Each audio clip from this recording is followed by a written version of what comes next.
মই উপস্থিত আছোঁ ওদালগুৰি জিলাৰ যি কলাগাঁও নিকটৱৰ্তী বোকৰাঝাৰৰ যি সোঁমাজেৰে কুলচি নৈ বৈ গৈছে। কুলচি নদীৰ গৰাখহনীয়াৰ প্ৰবল ৰূপ ধাৰণ কৰা পৰিলক্ষিত হৈছে।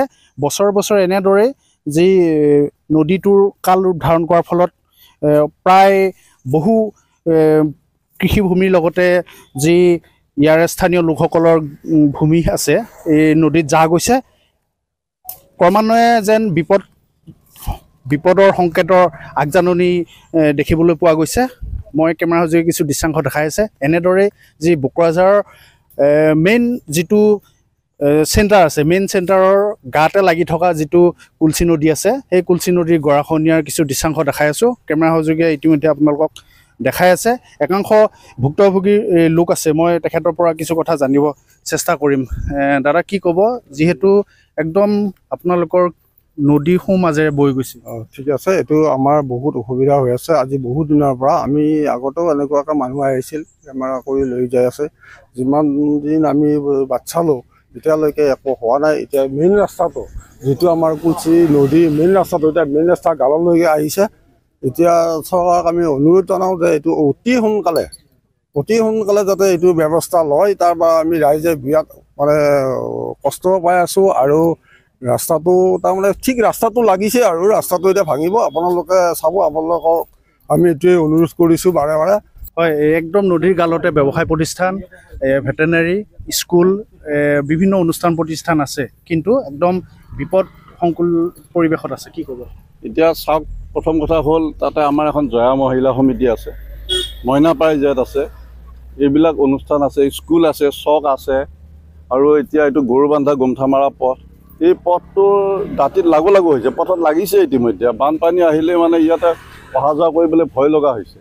গতিকে যদিও সময় থাকোঁতে ইয়াৰ আমাৰ BTRৰ মানুহ আমাৰ লগতে আছে, EM আছে আমাৰ লগত। আমি BTR চৰকাৰ, অসম চৰকাৰ সকলোকে আমি এটা আহ্বান জনাম যে আমাৰ সময়ত আগত যদি এইটো কাম কৰা নহয়, এইবাৰ যদি পানী আহে এইটো আমাৰ ৰাস্তাটো খৰা হৈ যাব।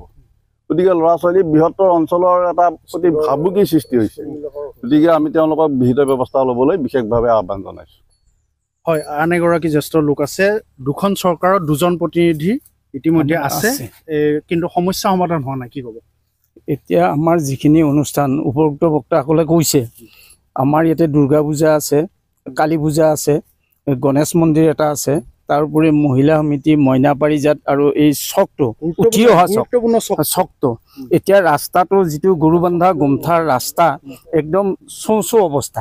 গতিকে এই ৰাস্তাটো যদি এতিয়াই প্ৰতিৰোধৰ ব্যৱস্থা ল'ব নোৱাৰি, তেতিয়াহ'লে কি হ'ব, আমাৰ এইখিনি একেবাৰে অৱস্থাটো বেয়া। আৰু যি আমাৰ বালিবোটা আৰু উদমাৰী টেঙাবাৰীৰ ৰাস্তা বন্ধ হৈ যাব।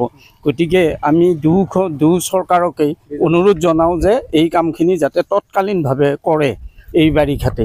হয়, নিশ্চয়কৈ। মই কেমেৰা যোগে কিছু দৃশ্যাংশ, ভয়ানক দৃশ্য দেখাই আছে। এই যে গৰাখহনীয়া দেখিছে, এই গৰাখহনীয়াৰ গাতে লাগি আছে এইটো প্ৰকাণ্ড এটা ব্যৱসায় প্ৰতিষ্ঠান, আৰু বিভিন্ন সৰু বৰ ব্যৱসায় প্ৰতিষ্ঠান আছে। এনেদৰে বিপদসংকুল অৱস্থাত আছে, যি কুলচি নদীৰ গৰাখহনীয়াৰ ফলত প্ৰতিবাৰে বাৰিষা অহাৰ লগে লগে কিন্তু এখেতসকল ভয়ত কম্পমান হৈ থাকে যে ক'ত কি হয় কি নহয় একো ঠিক নাই। সেয়ে এইসকল লোক ওলাই আহিছে, ব্যৱসায় প্ৰতিষ্ঠান, বিভিন্ন সামাজিকভাৱে কাম কৰা লোকসকল ওলাই আহিছে যে এই কুলচি নদী গৰাখহনীয়াৰ পৰা পৰিত্ৰাণ পাবৰ কাৰণে দুগৰাকীকৈ দুখন চৰকাৰৰ জনপ্ৰতিনিধি আছে। এই দুয়োগৰাকী জনপ্ৰতিনিধিক তেখেতসকলে আহ্বান জনাইছে যে শীঘ্ৰে এই সমস্যাৰ সমাধানৰ দাবী জনাইছে, কিয়নো অনাগত ভৱিষ্যতত কিন্তু ইয়াৰ পৰিণাম যে ভয়ংকৰ হ'ব সেয়া সকলোৱে উমান পাইছে।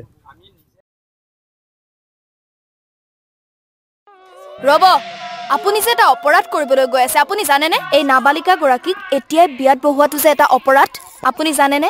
অপৰাধ কেনেকৈ? মোৰ ছোৱালী, মোৰ কথা। তুমি যিয়েই নোকোৱা ভূঞা, 18 বছৰৰ তলৰ যিকোনো কন্যা সন্তানৰ বিয়া দিলেই আইনগতভাৱে এক দণ্ডনীয় অপৰাধ। বিয়া দিয়াজন যিমান দায়ী, বিয়া পতাজনো সমানে দায়ী। এতিয়া তাই পঢ়া শুনা কৰাৰ বয়স, খেলা ধূলা কৰাৰ বয়স। তাইক খেলিবলৈ দিয়ক, পঢ়িবলৈ দিয়ক, আৰু চাব এদিন আপুনি তাইক লৈ গৌৰৱ অনুভৱ কৰিব পাৰিব। এতিয়াই তাইক সংসাৰৰ বোজা দি তাইৰ ভৱিষ্যত জীৱনটো অন্ধকাৰ কৰাৰ অধিকাৰ তোমাৰ জানো আছে? মোৰ ভুল হৈ গ'ল মাজনী, মোক ক্ষমা কৰিবা। শিক্ষা ল'ৰা ছোৱালী উভয়ৰে প্ৰাপ্য আৰু অধিকাৰ। আপোনাৰ কন্যা সন্তানক তাইৰ এই প্ৰাপ্যৰ পৰা বঞ্চিত নকৰাব।